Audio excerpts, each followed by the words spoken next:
شاني. أنا القرآن رباني وعلى في الورى شاني. أنا القرآن أدبني. أنا القرآن نقاني. Aussi, vous savez qu'il y a toute une connaissance, toute une science très, très développée, sophistiquée, qui essaierait un peu de creuser et de décrypter aussi le mystère de cet univers qui nous entoure. Et il y a des signes apparents que nous pouvons observer, il y a d'autres signes qui nécessitent toute une connaissance très développée, sophistiquée. De même, quand on est face à Al-Qur'an al-Karim, on est face aussi à cet univers-là, un univers très mystérieux, parce que dès que vous y entrez dans le Coran al-Karim, vous faites vos premiers pas dans cette esplanade coranique, vous allez découvrir des perles et des perles, et c'est à vous de plonger.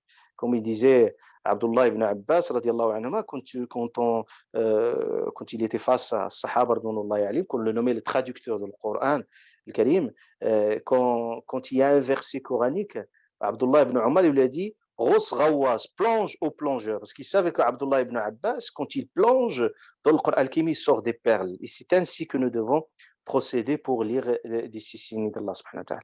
Et ces signes d'Allah azza wa jal dans l'univers, ils sont, ils sont multiformes, ils sont divers et variés, au point que l'un des poètes, il disait arabe, il disait وفي كل شيء له آية تدل على أنه الواحد. Il disait dans toute chose il y a un signe, il y a aya, dans toute chose il y a un signe qui indique qu'il est l'unique, subhanahu wa ta'ala. C'est comme Allah azza wa jal, il a voulu laisser ses empreintes, ses traces à travers cet univers-là. C'est pour ça, il y avait un bédouin, en fait, il disait, Al-ba'ratu tadullu ala al-ba'ir wal-atharu yadullu ala al-masir. C'était vraiment un raisonnement très simple d'un bédouin qui disait, en fait, Al-ba'ra tadullu ala al-ba'ir. Il a dit, si vous voyez des traces, par exemple, dans le chemin, des traces d'un chameau ou des traces n'importe quelle trace humaine, si vous voyez des traces, vous vous dites qu'il y a quelqu'un qui est passé par là.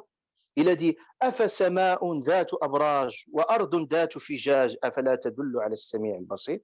Et il dit Allah subhanahu wa ta'ala aussi dans un verset coranique وجعلنا السماء سقفا محفوظا وهم عن آياتها معرضون. Ça, ce qui est très important, c'est qu'Allah ta'ala, quand il met en avant ces signes, ces ayats, c'est-à-dire les cieux, dans la création, Allah ta'ala, il dit dans la création des cieux et de la terre, c'est des signes. C'est vraiment des signes très importants et très, très, très choquants pour quelqu'un qui découvre pour la première fois une telle œuvre d'Allah subhanahu wa ta'ala avec un tel perfectionnement.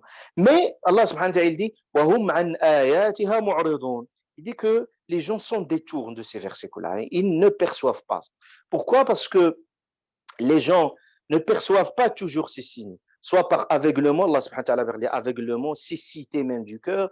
Allah subhanahu wa ta'ala parlait de l'insouciance, parlait de l'inattention. Dans Surat Qaf, je vous ai rappelé déjà que même les Arabes disaient, en fait, un proverbe, il disait Al-ilf yuballidu al-ihsas. Ils disent le fait de s'habituer, l'habituation, il dit yuballid, c'est-à-dire hypnotise et rend la sensation plus paresseuse, c'est-à-dire il hypnotise la sensation, c'est-à-dire à force de voir la chose, vous le dévaluez. Et ça, c'est très dangereux, c'est très dangereux. Imagine juste qu'il y a des choses qui sont très miraculeuses, et des choses qui sont très précieuses, mais à force de les voir, et vous vous habituez toujours à les voir, vous les dévaluez, n'ont plus de valeur, alors qu'ils sont censés être des objets de valeur. C'est pour ça Allah subhanahu wa ta'ala dit وَكَأَيٍّ مِنْ آيَةٍ فِي السَّمَاوَاتِ وَالْأَرْضِ. Allah subhanahu wa ta'ala dit combien de signes dans les cieux et dans la terre, يَمُرُّونَ عَلَيْهَا, ils passent comme ça, c'est très merveilleux. وَهُمْ عَنْهَا مُعْرِضُونَ, ils sont complètement dans l'insouciance, ils s'en écartent.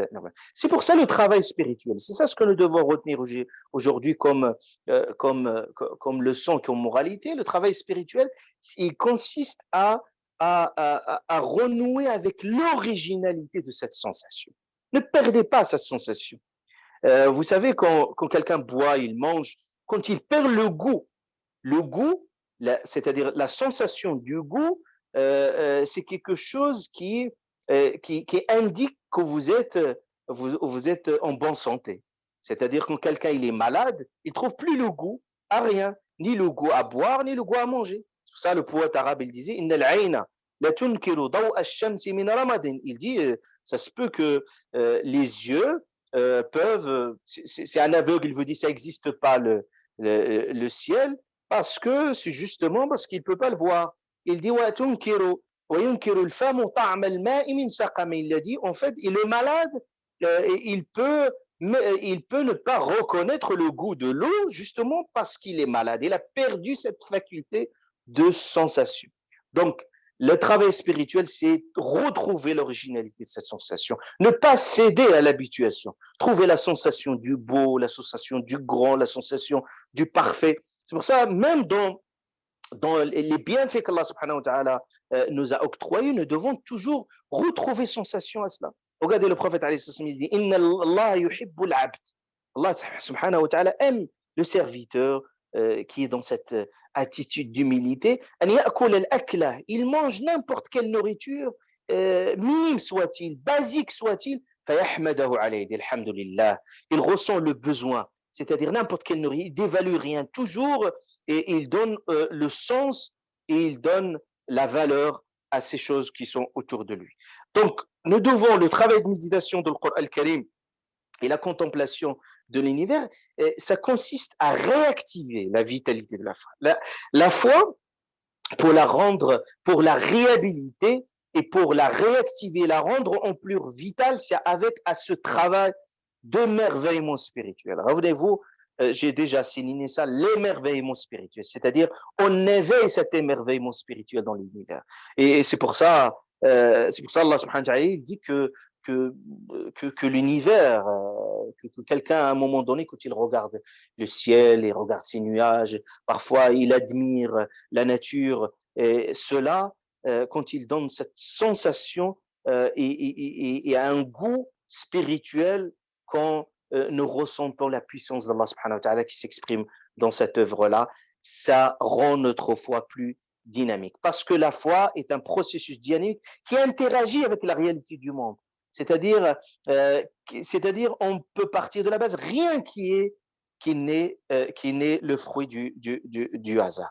Donc cette paresse spirituelle, elle est dangereuse, il est novice pour la foi et nous devons la réactiver. C'est pour ça Allah subhanahu wa ta'ala dans Sourate Qaf, si vous vous souvenez, quand il nous a parlé bien entendu des cieux, de la terre, et aussi il nous a parlé des palmiers, nous a parlé de ses jardins, nous a parlé de tout ça, de toute cette création dans sa beauté. À la fin, il a dit inna fi dhalika la dhikra.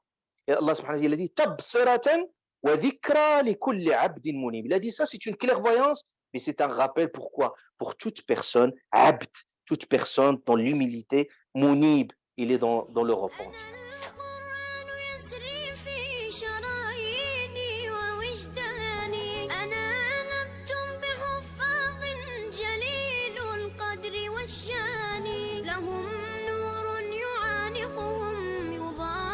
شمس أزماني